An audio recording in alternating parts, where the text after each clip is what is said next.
Finally guys Guwahati এখন শুকনা হয়ে গেছে। 2 দিন আগে যেরকম একদম বানপানির ভিডিও দেখছিলেন, তো আজ এখন বর্তমান সেই পরিস্থিতি নাই, একদম ক্লিন।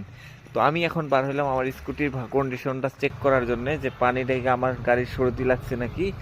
তো দেখলাম না, মাই গাড়ি ইজ ওকে। তো আমি এখন যাইতেছিলাম একটু ঘোরাঘুরি করার জন্য। আমি দেখতে দেখতে আসলাম ক্লক টাওয়ার অ্যাসেম্বলির সামনে, আমাদের কলেজের পাশেই।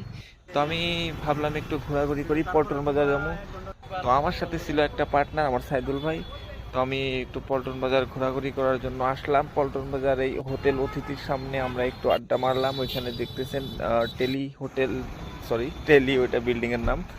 তো এইখানে আছি আমরা, এখানে একটু আড্ডা সাড্ডা মারার পরে, এটা নেপালি মন্দির, অনেকেই চিনেন পল্টন বাজার নেপালি মন্দির।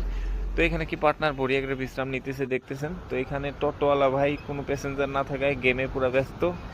Thank you for watching this video.